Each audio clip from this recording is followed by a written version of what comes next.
Hey, hey, hey, this is Lolita E. Walker. I am so excited to come to you all today with this live podcast from Coaching Cocktails and Conversations. Listen, we are streaming on all types of platforms, but I just wanted to say hey for all of you all who are joining us for the very first time. Welcome. And to all of you all who are coming on back, go ahead and scoot on over because we have an amazing show right here today. Yes, this is a live stream, so you can go ahead and leave your comments. We will be able to see them right here. I have a super special guest today, you all, on Coaching Cocktails and Conversations. But before I tell you a little bit about him, let me tell you all about this podcast right here. Yep, you have been listening to it on audio for so long.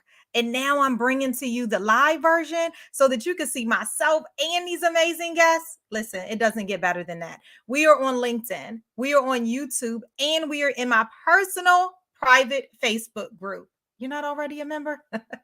Coaching, Cocktails, and Conversations. Come on over. Coaching is where I just leave you with a couple nuggets just to challenge your thinking. There is absolutely no judgment if you decide to leave a couple of those breadcrumbs right there. Okay. But pick up what you need and then allow that to help to propel you beyond where you're standing today. Okay. Then there's cocktails. Not so much about what you're sipping on, but it's more about celebrating the greatness of who you are when you choose to show up right here around what I like to call my kitchen table. And then there's those juicy conversations. And yes, Robert Kennedy III is joining us today. And I'm so excited to introduce you all to him. Robert, I met by way of a friend, Ramon Ray, when he came to Washington, D.C. And I met Ramon for lunch after he did this amazing keynote talk. And then he introduced me to Robert. And I was so intrigued by the work that he did and how phenomenal that he showed up that I invited him right here. And he's from the same area you all, DMV, is representing. So I want to just say, hey, once again, go ahead and leave your comments and we'll be able to check those out as we go. And I am going to bring up Mr. Robert Kennedy III. He is a leadership expert. He's a communications expert, keynote speaker, corporate trainer, best-selling author, you name it, he's doing it. But today we are talking about how to really leverage your authentic voice in leadership, right? So let's go ahead and bring him up. Hey, Robert, how are you? Yeah, Hey. When you bring your own intro music, you know it's about to be a party. It's about to go down. Yeah. How you doing, Lolita? I am doing amazing. How are you today, Mr. Robert? I'm fantastic. I cannot complain. I don't like to complain. Most people don't like to listen to complaints, no how. Absolutely. Well, thank you so much for owning your yes. When you say yes, I'm going to come on to Coaching Cocktails and Conversations because we are so pleased to have you. I'm so thrilled to be here. You're phenomenal. I love your energy. I just love your aura. So thank you for having me. Oh, absolutely. Listen, we are going to dive all the way into it. In case you didn't hear, let me tell you all about Coaching Cocktails and Conversations. We are going to leave some nuggets for folks to pick up along the way on their journey right here with a bit of coaching, right? Cocktails is celebrating the greatness of who they are when they decide to show up right here, and we don't take that for granted. And then the juicy conversations you and I are having. And when I reached out to you, I said, hey, you know what? How to lead with your authentic voice. How do you do that? How do you do that in work, in life, in home? So before we get started, here's what I like to do around here. Why don't you introduce yourself by one key strength that you have? Man, one key strength. I think the one that I hear most often from workshop participants, clients is energy. I bring energy to a room, energy to a space. My goal is to leave the space like it wasn't before. My goal is that anybody who interacts with me receives and feels something that they either haven't felt before or haven't felt in a long time. And I want them to be changed and transformed when we have our interaction.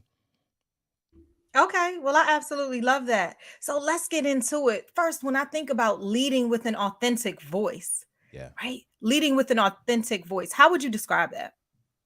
Well, I think if we go back into leadership itself, a lot of times we take leadership courses, we go to leadership trainings, and we hear how leaders should be. I remember when I was hired for my very first leadership position. I was in the interview. I was interviewing for a supervisory position. I was about 22 at the time in the mental health industry.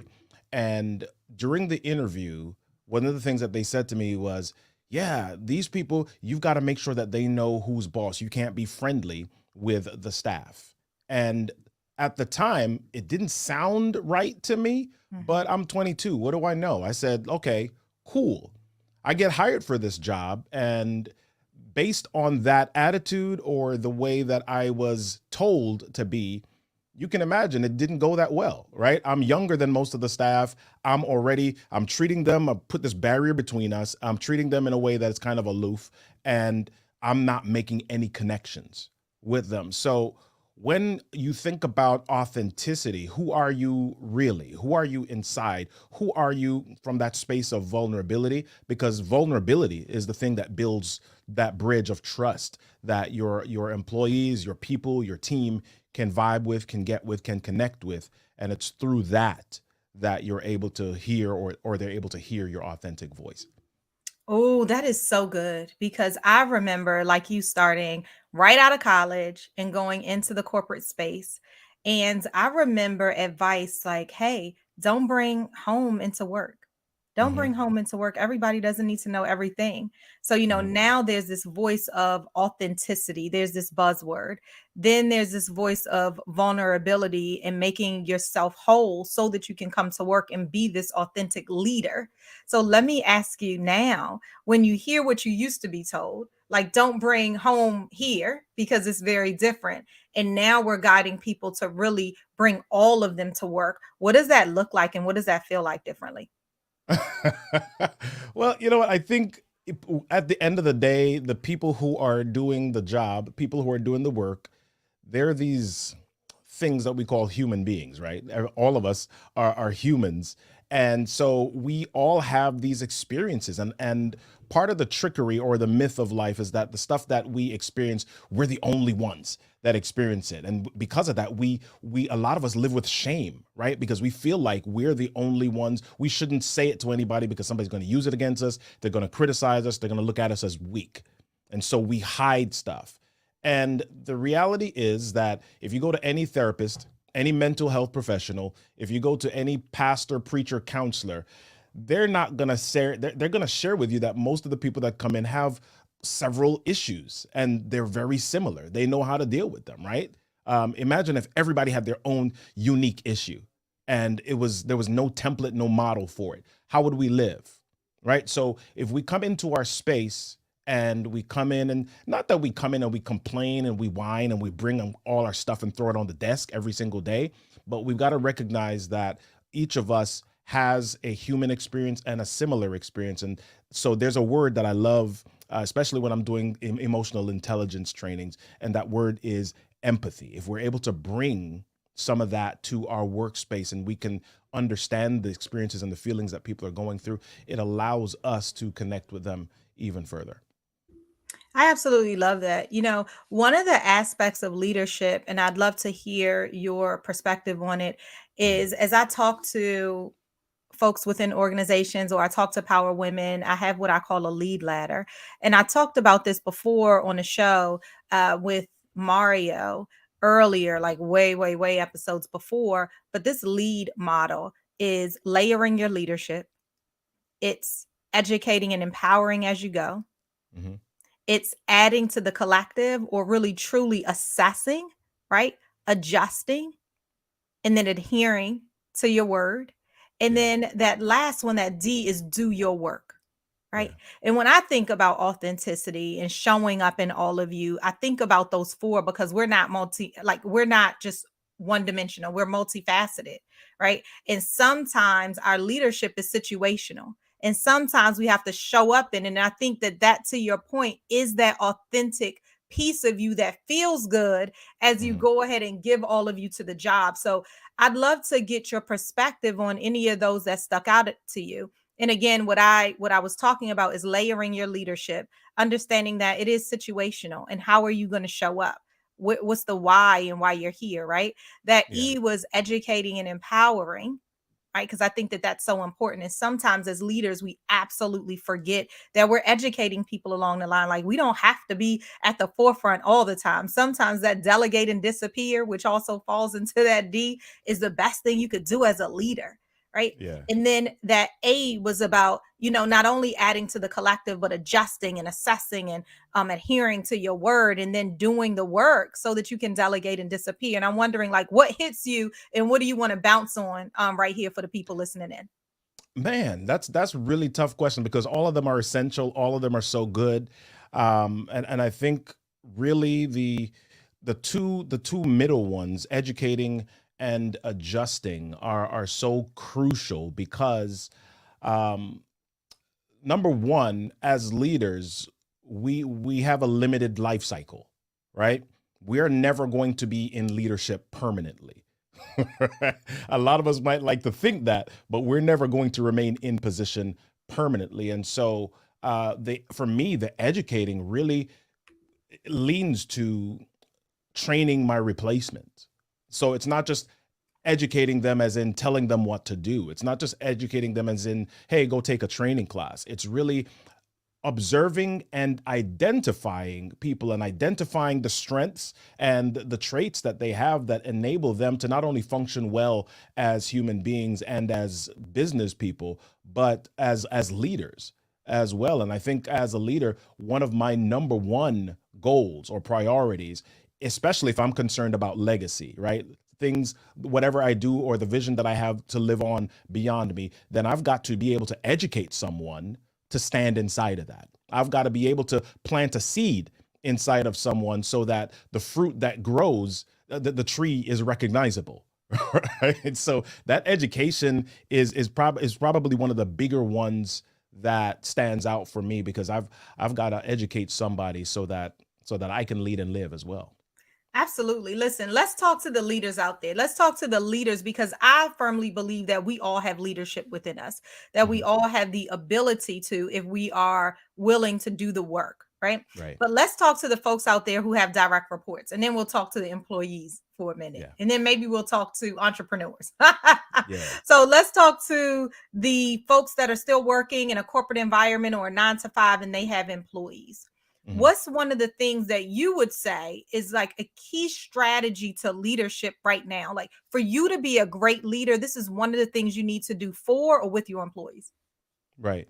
So I one of the terms that I learned once I started my own business, we all said that I am an entrepreneur, and I learned the term entrepreneurship Mhm. or entrepreneur, and that, for those that are not aware, is the person that is inside a corporate setting, but the way that they operate with a level of buy-in for a vision, whether they are the founder, owner, or whether they're a middle manager. They operate in a way that you would think that they birth this thing, right? And so, how close to entrepreneurship can you get? How much can you understand and buy into a vision? For me, vision is like, as a leader, the most critical thing that you need to be able to transmit or transfer, right? Because if we're inside of this organization, if we're inside of this setting, this community, if there's no rudder, if there's no directive, if there's no destination or direction, if they can't visualize the picture of what we're trying to create, then people are just doing stuff. There's no purpose, there's no intent. It's just empty. So, as a leader in an organization, in a 9 to 5 with a team, I would say make sure that you are clearly aligned with whatever the vision is. And if you are in the position to create the vision, then make sure that vision is created and it's clear to the people that are on your team as well. Oh, I love that. Vision, purpose, intent. Those are Mhm. three things that you said. And as I was thinking about that, I love the power of three too. Yeah. And I love that you talked about clarity, because for me, I have what I call the 3C equation for success in work and life and home and everywhere, how you show up. And it's Mhm. clarity plus confidence equals a commitment of how you Right. show up. Oh Right? yeah. Exactly. How clear you are increases your confidence. And when you add that together, then guess what? You show up in your full self every single day. Today, we're talking about, how to lead with your authentic voice.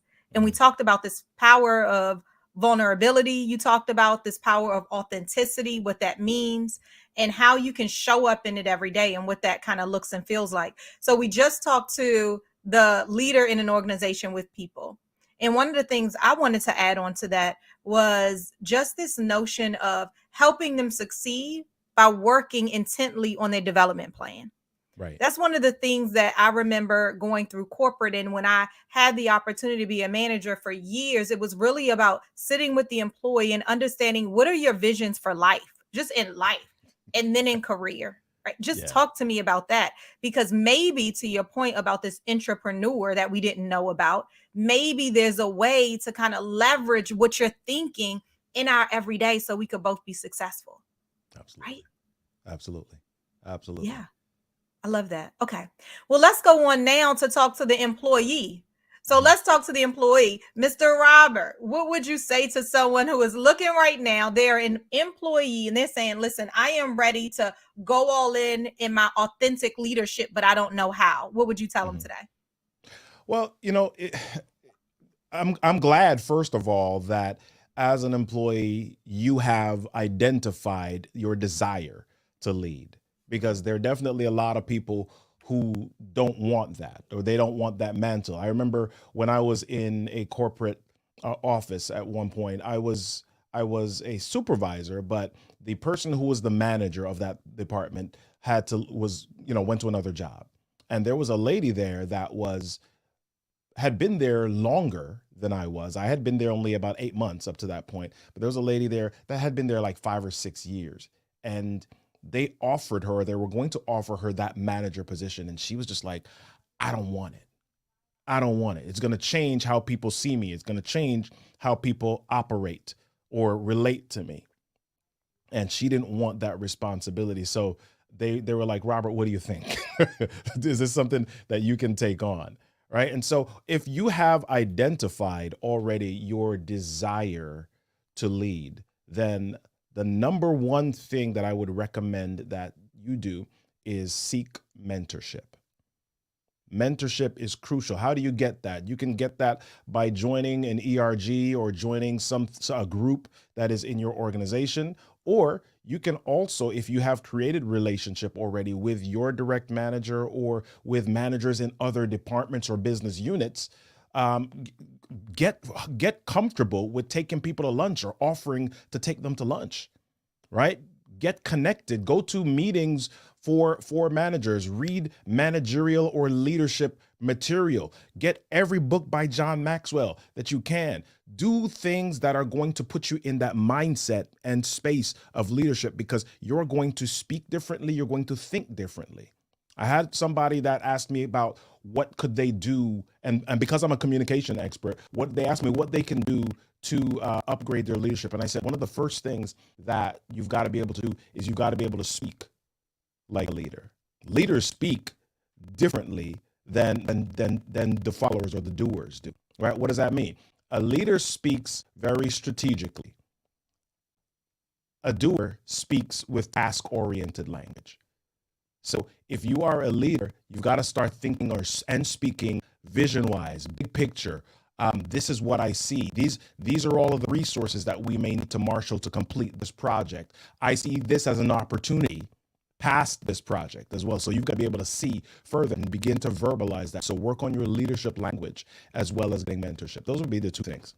Oh, I love that. I hear a little bit of feedback in your microphone, so just do a double check over there as you Okay. speak, because I love what you talked about. Mentorship is so important, and seeking that mentorship is even more appropriate. Sometimes people wait until somebody says, "Oh, guess what? Let me tap you on the shoulder." We have to be proactive in our approach to leadership, which is so important too, particularly as an employee. And then I just want to leave the folks with this other aspect. While you were talking, I was really thinking about I talked about as a leader with direct reports, how it is imperative for us to help employees out by really helping them, by guiding them on their individual work plans, right? Right. Really helping them to identify, what do you want in life? And then how can we leverage those skill sets? But then as an employee, you got to remember this too. Personal growth equals professional success. I Yeah. love that, because as you started talking about John Maxwell, as you started talking about the mindset, oftentimes these are gaps that we have inside of the corporate spaces, right? Mhm. Now we're getting more and more into that space, but we're not all the way there, because we come in and we go, but we forget that personal growth equals professional success. Now, I lead a women's weekend renewal retreat twice a year, one virtual, one in person, and mine's coming up in September. And I help women with being able to speak intelligently to their leadership, to help them understand why this is an imperative for them to go to really set what you talked about before, their vision, not Mhm. only for where they're going for the remainder of the year, but also for where they want to go in life. Because then when they can see it, they show up differently. Right. Yeah. Right. So let's talk Absolutely. about the piece about entrepreneurs, Mr. Robert. Let's Mhm. talk about the piece about entrepreneurs. How can entrepreneurs show up differently in leading with their authentic voice? Uh, so when you're talking about entrepreneurs as leaders, I think we've also got to clarify who entrepreneurs are, because there are several different layers and levels of entrepreneur. There's the entrepreneur who has left corporate and they just kind of created a job for themselves. They're kind of maybe a consultant. So they are just they're doing something else, right? They're maybe doing the same thing that they were doing in corporate, but they're just getting paid differently. They don't get taxes taken out. They got to take care of that by themselves, right? Then you've got the next level. You got the solopreneur, who is not necessarily the consultant, but they don't operate. They may have a team, a small team of contractors or whatever that do administrative things for them. Then you've got layers above that that now begin to hire employees. Um, Now, how do you create leadership within each of those spaces? Now, we don't have time to go through all of them. However, one of the things that I would really recommend is, as you think about your business, what's your end game? Where do you want this to go? We talked about vision earlier. Do you have a clear idea of what your exit strategy is, what your exit plan is? And as you gain clarity on that direction and on that destination, what are the things that it's going to take for you to get there? I think one of my coaches said to me one time, in order to achieve this, who you need to be, right? Not just what I need to do, but who do I need to be?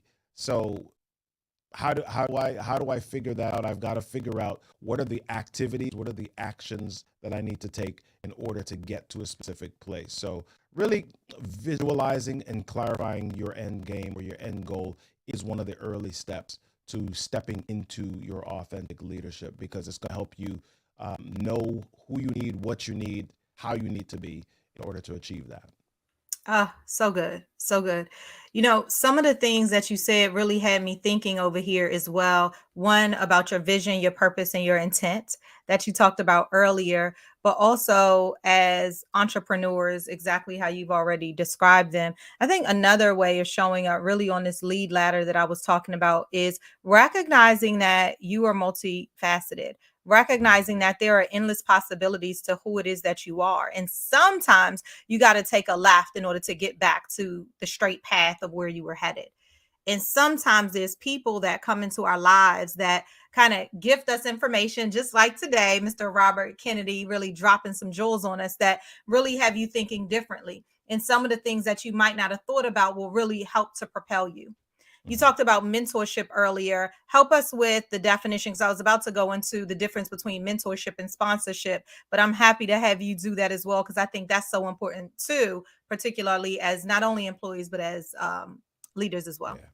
Yeah. Well, mentorship versus sponsorship. I view a sponsor as more a champion for you, And a mentor is you're a Sherpa or a guide or somebody who's been there before that can share with you nuggets for the journey. And they may also have some element of coaching in that if they know you well enough, they can see your blind spots and then share with you how to navigate to where you're headed based on those blind spots. So you may need a bit of both, depending on where you are, where you're headed. If you are inside of an organization and you may not have access to mentors officially that have time to do certain guiding processes with you, then you may need to get a sponsor. You may need to figure out how you can get a champion. Who is it that you need to get close to? They may not be able to give you all the nuggets, but they will see you, see your work, know enough about you so that they can recommend you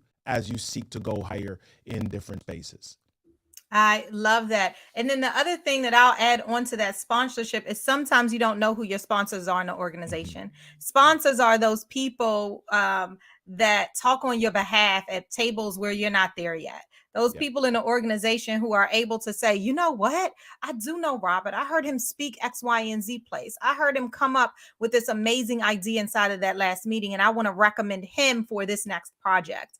And those are some of the things that I think that what's great is that when you show up as a leader, right, that layering your leadership because you recognize that there's more in you, right? Educating and empowering because you recognize that you don't have to be at the forefront. And quite frankly, here's something else is a leader is only as good as the folks who follow them. Yeah. Right? Yeah, absolutely. And then assessing and readjusting along your path because you recognize that you don't know everything and sometimes we need help. And then doing your work and recognizing that you are able to delegate and disappear. So before we go on, I have what I call a come as you are round. Are you ready? I'm just going to throw a question at you and you're just going to go ahead and answer the first thing that comes to mind. You ready? Yep, let's do it. Okay. What is one strength that you know without a shadow of a doubt that you have, but you didn't always recognize that it was a strength? Communication. That's easy. That's that's a strength that I have mainly because I have worked on it, but I didn't always recognize it was a strength because if I share with you my signature story about when I was 2 years old and I was told by maids, nannies, whoever that were in our house that I talked too much, and after a while became known as a shy child who would rather be in his room playing with trains than out at the party. Most people don't believe that because they see who I am now, but I was not somebody who communicated with people very well, right? I was withdrawn in a lot of spaces. And as a matter of fact, now if I take the Myers-Briggs test, it still identifies me as an introvert, and a lot of people don't believe that either.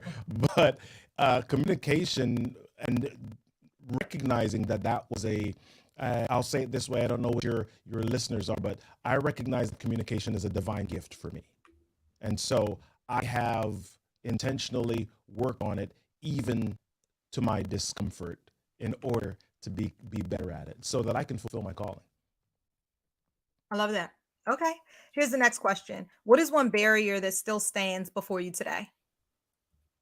The barrier that I still work at daily is I have, like a lot of us leaders do, Superman syndrome, and I try to do a lot of things myself. And I won't even say leaders.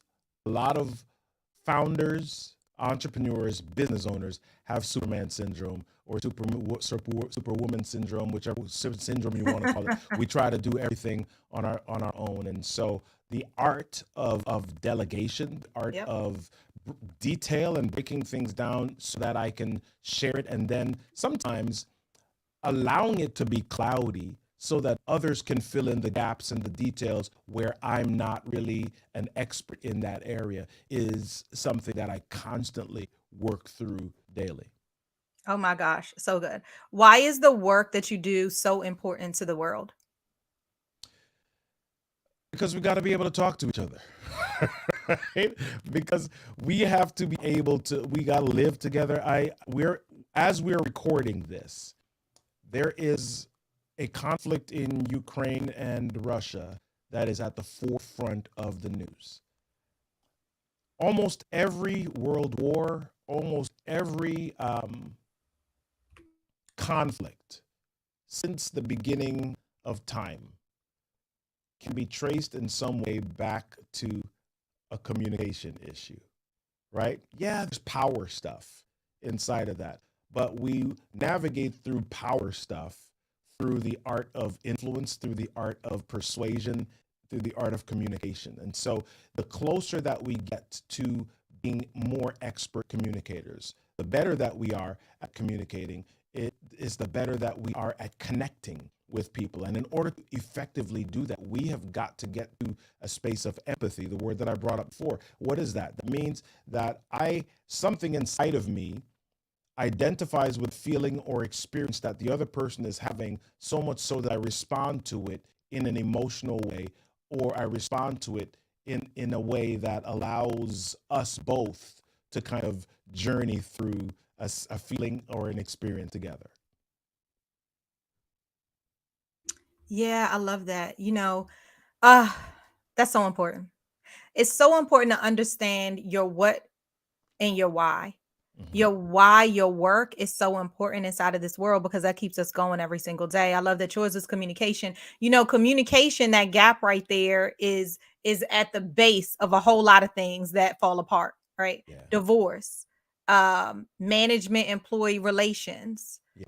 communication inside of meetings, verbal, written. So all of that communication, I love that that's how you power through right here. Why don't you tell the people a little bit more about what you do and where they can contact you?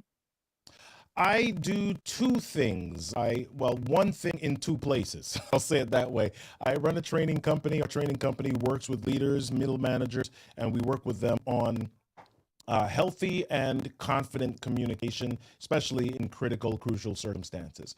The other side of our business, the B2C side of our business, we work with small business owners who want to tell their stories on stage and on video so that they can attract their ideal audience and generate more income. And our main website is Kinetic Communications with K's, and you'll probably have to spell that in the show notes or something so that everybody can get that. And if you want to connect with me on the small business owner side, you can just go over to storytellersgrowthlab.com and connect with me there. I love that. Thank you so much for showing up. I was wondering if there's anything else that you would like to leave our listeners. Today was all about how to show up and lead as your authentic self, how to Yeah. show up and lead with that authentic voice. What's your last, what I like to call cheers to the people? That's the cocktails piece. We celebrate the greatness of who folks are when they show up, but we also leave them a cheers of information. So, what would your cheers be today? Well, I say this at the end of all of my podcasts. I believe that as human beings, we all have challenges. We all have things that we walk through every day in life. And a lot of us believe that those things are meant to trip us up and have us have a horrible life.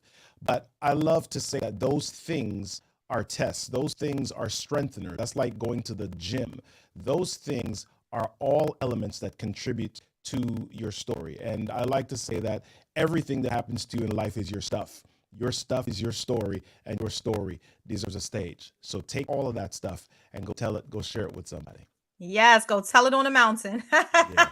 I absolutely love it. Well, I want to say thank you so much for being here. And as I move you to the green room and ask you to hold on 1 second, I want to close out with the people here. And I just want to say, hey, you guys, hey, thank you so much for popping into Coaching Cocktails and Conversations, the podcast. Today, I had an amazing guest. I had Robert, who was on our stage today, right? He was here. He is a communications expert. He is all things leadership, storytelling, really standing up and showing out inside of his training space and leadership space. If you did not hear what we talked about today, make sure you go back and take a listen to it. We talked about how to lead as your authentic self.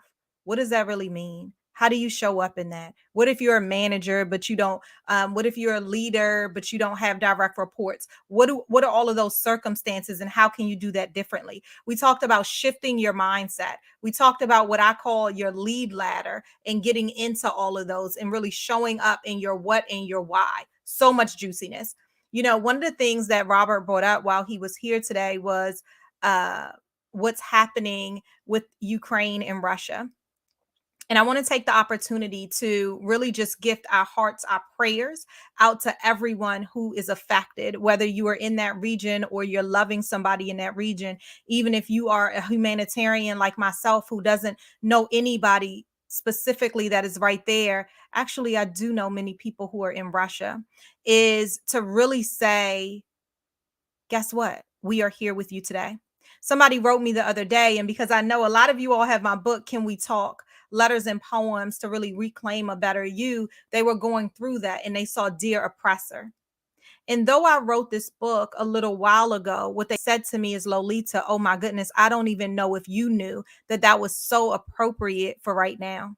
So what I'll do is on the audio stream, not right here on the live stream, but on the audio stream that you can get right at podcast.lolitawalker.com, there will be a bonus in this episode right here of me reading Dear Oppressor, which is inside of my book, Can We Talk? Letters and Poems to Reclaim a Bolder You. I want to give a couple of shout outs right here because I didn't give my cheers. I want to give a cheers to every single person who showed up today on the live. I want to give a cheers to everybody who has been sharing out my book and who has been writing me offline to let me know what my words and my letters and my poems have meant to them. It just means so much.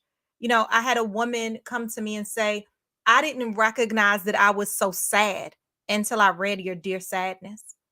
I want to give you a cheers for recognizing and seeing yourself in other people's words. And then I want to give you a cheers for really showing up as your authentic self, knowing that your voice has power and that there is power in your voice. So thank you once again to Mr. Robert Kennedy III, who was here on Coaching Cocktails and Conversations. And then I want to let you know, make sure you check out the audio, which will be on podcast.lolitawalker.com. Make sure you're following me on Instagram. It's at Hey Coach Walker. Make sure you're on LinkedIn. If you're listening in today, make sure you follow me there and join our private Facebook group, Coaching Cocktails and Conversations, where we might even do a wrap up. So see you guys later and tune in. Bye.